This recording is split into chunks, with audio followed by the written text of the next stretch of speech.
Hi everyone and welcome to the Netwala Bhaiya YouTube platform. So today we will discuss the price determination under the monopoly market and oligopoly market. We have already covered that. We have already discussed the price determination under the perfect competition as well as the monopolistic market. So today we will see that how we determine the prices under the monopoly market. Monopoly में हम कैसे देखते हैं? So before that, if you had not subscribed the channel, so please subscribe it on the YouTube. That is your Netwala Bhaiya, and also join the Telegram channel for the PDFs and notes. There it will be going to share to you. So let's start today's session. So the very first is your price determinations under the monopoly market. Monopoly market में किस तरीके से हम prices को determine करते हैं. सो monopoly market मैंने already बताया है क्या होता है. जहां पे सिंगल सेलर प्रेजेंट होते हैं मार्केट के अंदर, there are single sellers and many buyers present in the market. So monopoly में हम किस तरीके से प्राइसेस को डिटरमाइन करेंगे. So let's see through a graph. मैं ग्राफ के थ्रू आपको बताती हूँ कि किस तरीके से इसे हम डिसाइड करते हैं. So the very first is your monopoly में as you can see this graph. अब ये क्या है, डिमांड कर्व है आपका, simple demand curve. Now it says that कि मोनोपोली मार्केट में ऐसा नहीं है कि जो मोनोपोलिस्ट है वो कोई भी प्राइसेस पे कितना भी क्वांटिटी सेल कर सकते हैं. That is not possible. ऐसा नहीं है, वरना फिर जरूरी नहीं है कि कस्टमर्स उतने पे खरीदें. तो that same thing is written here. It does not mean that the monopolist can sell any amount of commodity at any amount at any prices. तो कहीं ना कहीं ये मोनोपोलिस्ट के हाथ में पूरा पावर नहीं होता है कि आप प्राइसेस को इतना राइज कर दो या इतना इंक्रीज कर दो कि कहीं ना कहीं कस्टमर्स उसे अफोर्ड ही ना कर पाए, कंज्यूमर्स खरीद ही ना पाए. तो कहीं ना कहीं ये थोड़ा सा रिस्ट्रिक्शंस होता है मोनोपोलिस्ट के ऊपर. वो प्राइसेस बढ़ा तो सकते हैं but to extend of some limit, not beyond that. Now next is your ये ग्राफ. अब मोनोपोलिस्ट जो है वो इक्विलिब्रियम कब आएगा वहां पे, जब वहां पे आप देखोगे दैट दिस ग्राफ शोज. अब यहाँ पे आप ग्राफ को देखो, यहाँ पे कहीं ना कहीं इक्विलिब्रियम दो ही कंडीशंस में आ सकते हो. और एग्जाम में डू नॉट वरी, आपसे ग्राफ नहीं पूछा जाएगा, आपसे क्या पूछा जाएगा, कंडीशंस जहां पे इक्विलिब्रियम आ जाए हमारे डिफरेंट फॉर्म्स ऑफ मार्केट के अंदर. तो उसी तरीके से हम मोनोपोली में इक्विलिब्रियम कब देख सकते हैं, जब हमारा मार्जिनल कॉस्ट क्या हो जाएगा, मार्जिनल रेवेन्यू के इक्वल हो जाएगा. कहने का मतलब है कि जितना एक्सपेंसेस आपने मार्केट में लगाया है और उतना ही रेवेन्यू आपको वापस आ जा रहा है, that is your marginal cost is equal to your marginal revenue. अब marginal cost must intersect the marginal revenue from the below. इसके कहने का क्या मतलब है, अब इसमें एक कंडीशन के बेसिस पे हम नहीं बोल सकते हैं कि मार्केट में इक्विलिब्रियम आ जाएगा, या फिर एक कंडीशन सिर्फ हम फुलफिल करके इक्विलिब्रियम नहीं ले सकते. तो इक्विलिब्रियम लाने के लिए हमें दो कंडीशंस को फुलफिल करना बहुत ज्यादा जरूरी है मोनोपोली मार्केट के अंदर. अब पहला आप देख रहे हो कि मार्जिनल कॉस्ट जो है वो मार्जिनल रेवेन्यू के इक्वल है. ये आप देख रहे हो ये दोनों कहीं ना कहीं एक दूसरे के इक्वल है. ये आप देख रहे हो यहाँ पे इंटरसेक्शन जो हो रहा है इनका. अब दूसरा कंडीशन क्या बोल रहा है कि मार्जिनल जो कॉस्ट है वो इंटरसेक्ट करना चाहिए मार्जिनल रेवेन्यू के नीचे. यहाँ आपका मार्जिनल रेवेन्यू है, ये आपका मार्जिनल कॉस्ट का लाइन है. ये देखिए ये जो ऊपर इंटरसेक्ट कर रहा है ये एबव है मार्जिनल रेवेन्यू को, ये जो नीचे इंटरसेक्ट कर रहा है ये पॉइंट जो आपका है ये कहीं ना कहीं below to your marginal revenue intersect कर रहा है. तो ये दोनों कंडीशंस का फुलफिल होना बहुत ज्यादा जरूरी है if you want an equilibrium under the monopoly market के अंदर. अब नॉर्मल प्रॉफिट, जैसा कि मैंने बताया था आपको परफेक्ट कंपटीशन के अंदर, कि हमें तीन कंडीशंस लॉन्ग रन इक्विलिब्रियम के अंदर देखने, शॉर्ट रन इक्विलिब्रियम के अंदर देखने को मिलती है. लेकिन लॉन्ग रन इक्विलिब्रियम के अंदर हमने देखा था कि सिर्फ एक ही कंडीशन देखने को मिलेंगे, that is your normal profit. Short run में हमें क्या क्या देखने को मिलेगा ma'am, first is your normal profit जहां पे average cost is equal to your average revenue. Second is your abnormal or supernormal profit where we see that average revenue is your greater than your average cost, and third is your loss where the average revenue is your less than your average cost. And that third case, which is a loss, is a case where the firms is going to be shut down.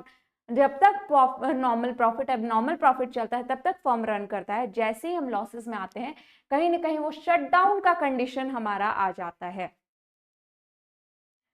सो अब आइए थोड़ा सा पढ़ लेते हैं कि monopoly market में और किस तरीके से डिटरमाइन होते हैं। तो डू नॉट वरी, आपको ग्राफ्स को नहीं देखना है, आप सिर्फ कंडीशंस याद रखो, किस किस कंडीशंस में मार्केट के अंदर इक्विलिब्रियम हम ला सकते हैं। जो भी मैं कंडीशंस लिख रही हूँ उसको आप नोट डाउन करके एग्जाम में उसी के बेसिस पे आप पहचान लोगे इक्विलिब्रियम कहाँ पे आएगा। तो the very first monopoly market में क्या बोल रहा है, the concept of market power applies to an individual enterprise और to group collectively. For the individual firm, it expresses the extent to which a firm has discussions over the prices that it charges. अब मैं वही बोल रही हूँ कि monopoly में ऐसा नहीं हो सकता है कि मोनोपोलिस्ट कितना भी प्राइसेस पे कितना भी कॉमोडिटी बेच ले, कहीं ना कहीं उसमें भी एक लिमिट होता है, बियॉन्ड दैट लिमिट वो नहीं जा सकते, अदरवाइज ऐसा नहीं है कि वो रूल कर पाएंगे मार्केट में।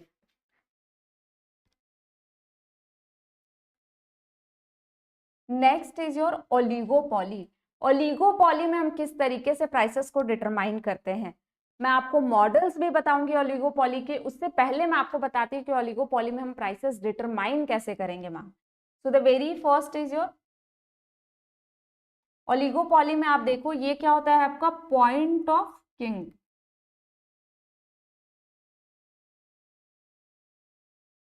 ये क्या हो रहा है आपका पॉइंट ऑफ किंग, कहने का क्या मतलब है मैम, कहीं ना कहीं हम ओलिगोपॉली में किंग डिमांड कर्व जो कि पॉल स्विजी ने दिया था वो हम देखते हैं। उनका कहने का मतलब है कि एक ही डिमांड कर्व पे हम सारे इलास्टिसिटी को देख सकते हैं इसमें इसमें इसीलिए डिमांड कर्व कहीं ना कहीं हमारा अनसर्टेन होता है, क्योंकि हमारा एक प्रॉपर इलास्टिसिटी हमें देखने को नहीं मिलता। हम एक ही डिमांड कर्व पे सारे इलास्टिसिटी को इसमें देख सकते हैं। जैसे कि यहाँ पे देखो आप, ये पॉइंट के ऊपर, पॉइंट ऑफ डिमांड कर्व के ऊपर हमें इलास्टिसिटी ग्रेटर देन 1 दिख रहा है, whereas the point of kink demand, kink के नीचे हमें इलास्टिसिटी जो है वो लेस देन 1 दिख रहा है। यहाँ पे जो है आपका एवरेज रेवेन्यू और मार्जिनल रेवेन्यू जो कर्व्स है वो अनसर्टेन होगा। जैसा कि मैंने बोला, आप एक ही डिमांड कर्व पे सारे इलास्टिसिटी को देख सकते हैं, जिसके कारण आपका डिमांड कर्व बहुत अनसर्टेन होता है, और इसी वजह से आपका एवरेज और मार्जिनल रेवेन्यू कर्व जो होता है वो भी कहीं ना कहीं अनसर्टेन होता है मैम।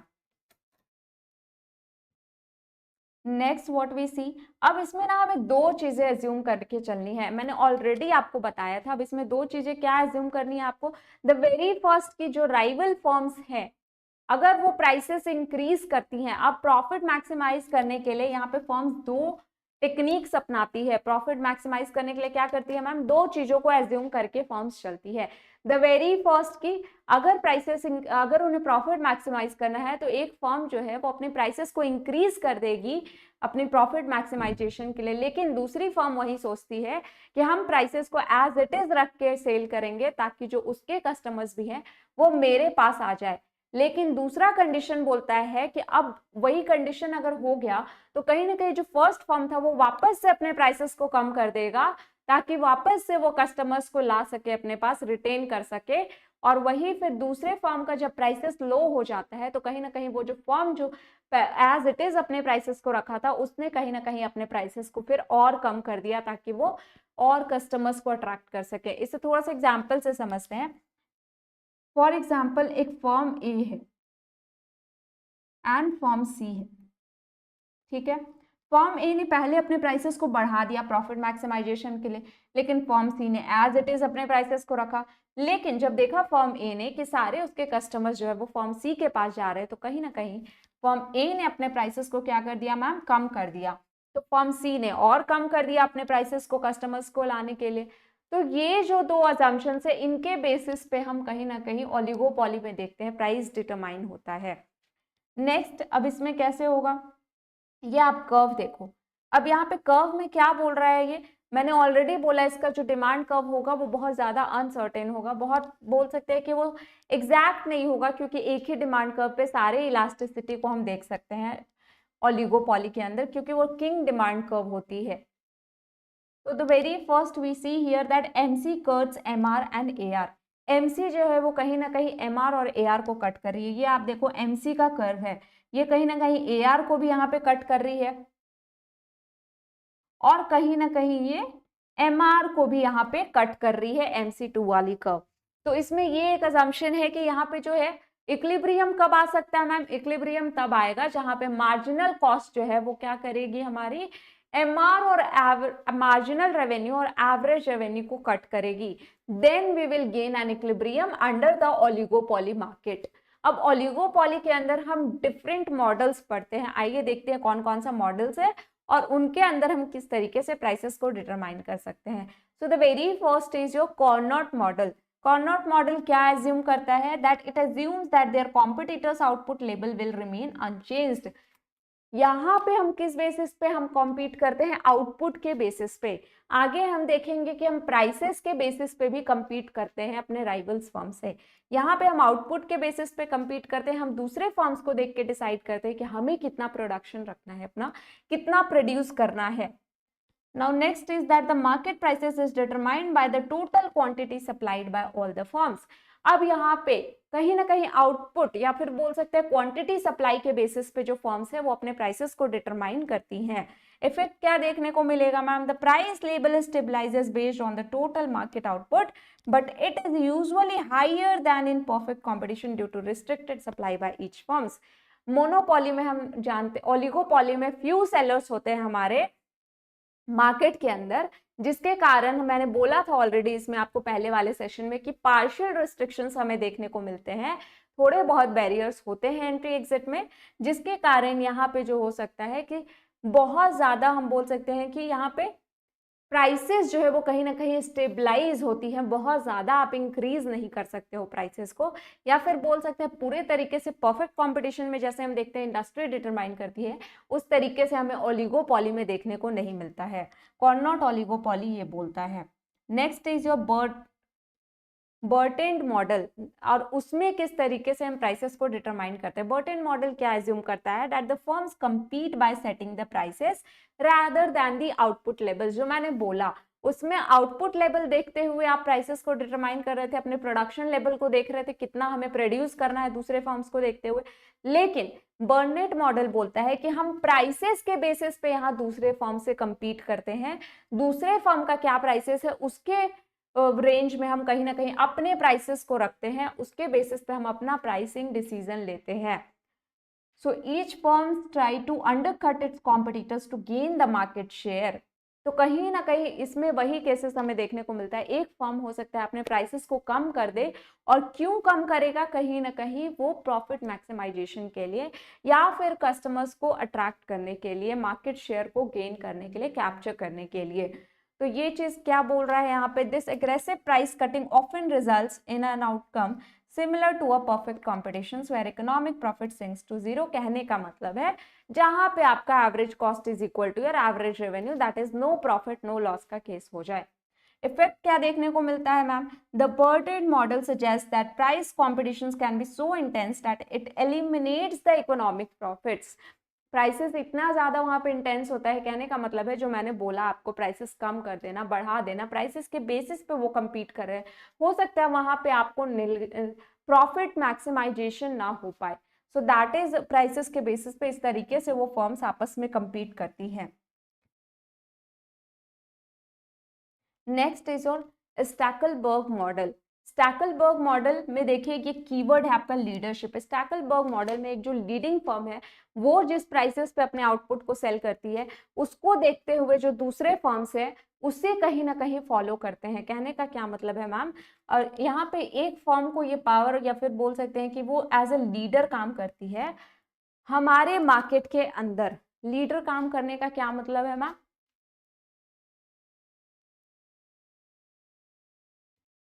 लीडर काम करने का क्या मतलब है मैम, कि कहीं ना कहीं वो जो एक लीडिंग फर्म है वो डिसाइड करती है प्राइसेस, और उसके बेसिस पे जो फॉलोइंग फर्म्स है वो उन्हें फॉलो करते हुए अपने प्राइसेस के ऊपर डिसीजन लेकर उसको आउटपुट को सेल करते हैं, या फिर बोल सकते हैं कॉमोडिटी सेल करते हैं। क्या बोल रहा है इसमें, आइए थोड़ा सा देखते हैं। In Stackelberg model one firm assumes the role of a leader and it sets at output first while the other firms followers react to that decisions. अब कोई लीडिंग फर्म ने सोचा कि मुझे 10 प्रोड्यूस करना है यूनिट्स, तो जो दूसरे फर्म्स है वो उसे देखकर ही प्रोड्यूस अपना प्रोडक्शन लेवल देख के बढ़ाएंगे घटाएंगे, और उसे देख के ही कहीं ना कहीं प्राइसेस, तो इसीलिए कहीं ना कहीं स्टैकलबर्ग मॉडल को हम और किस नाम से जानते हैं, first mover advantage. First mover advantage. अगर एग्जाम में पूछ दिया जाए कि फर्स्ट मूवर एडवांटेज कौन सा मॉडल है, तो स्टैकलबर्ग मॉडल है।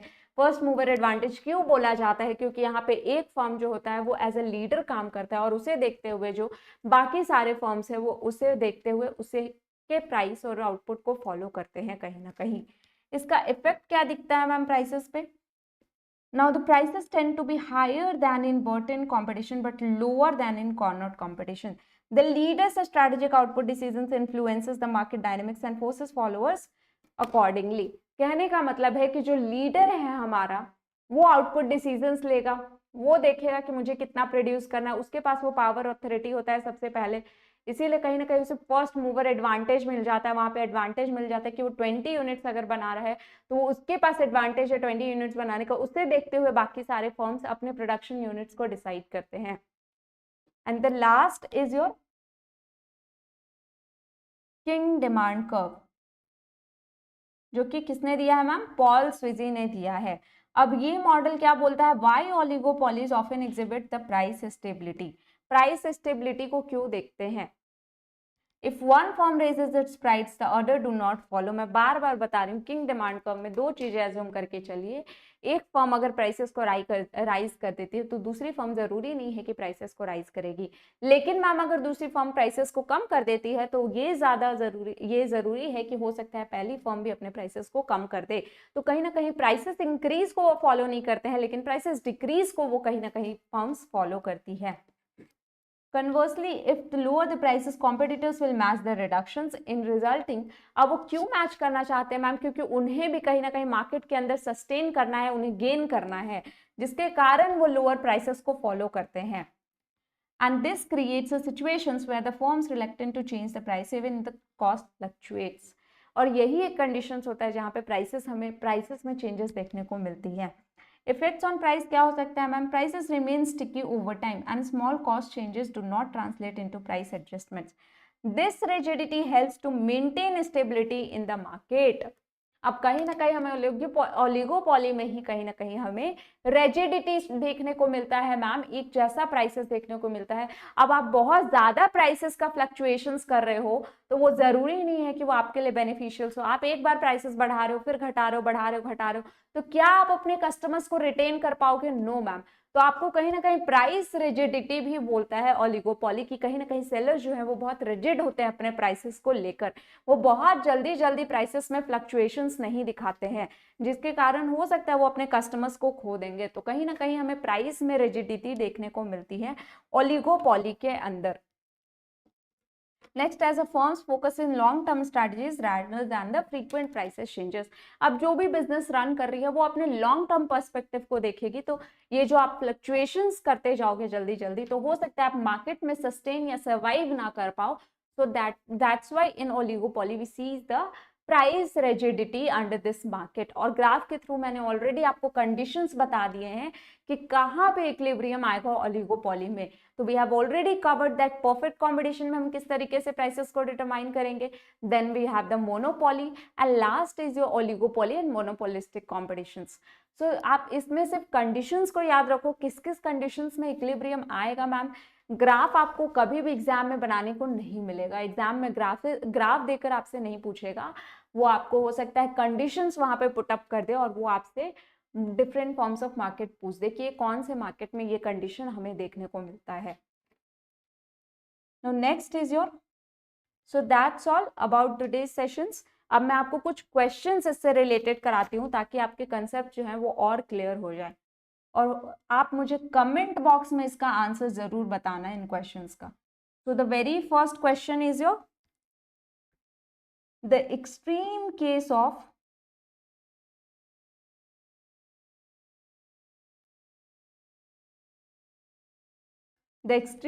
of non-price competition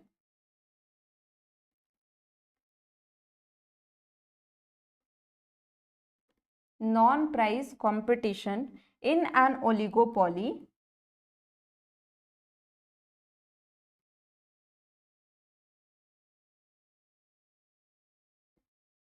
number 1 option is your formation of cartel,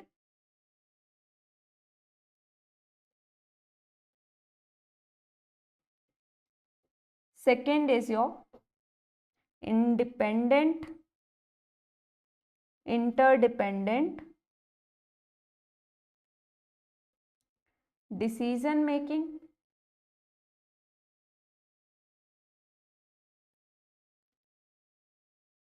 and third is your attaining your economies of scales.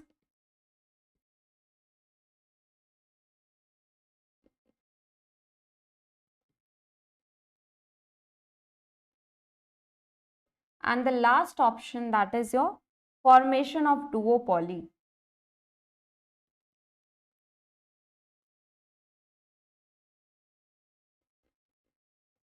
ठीक है, तो ये क्वेश्चन मैं देके जा रही हूँ आपको इस सेशन में कि आपको मैं ऑलरेडी ओलिगोपॉली मैंने आपको बता दिया है, प्राइस डिटर्मिनेशन अंडर ओलिगोपॉली बता दिया है. तो now you tell me that in which extreme case non-price competition in an oligopoly is possible. कहाँ पे आप prices के अलावा जब firms compete करती है तो हम उसको क्या बोलते हैं? You have to answer this in the comment box. I'll check this and we will discuss these questions in our next session. तो ठीक है, आप इसको तब तक करके रखना. मैं डिस्कस जरूर करूंगी इसे आने वाले सेशंस के अंदर, और इसी तरीके के क्वेश्चंस आपको एग्जाम में देखने को मिलेंगे. So you have to clear your basics in this. आपको रटना नहीं है, you have to understand each and every concept in this. So that's all about today's sessions. Hope you have enjoyed. Stay connected with the Netwala Bhaiya. Thank you everyone.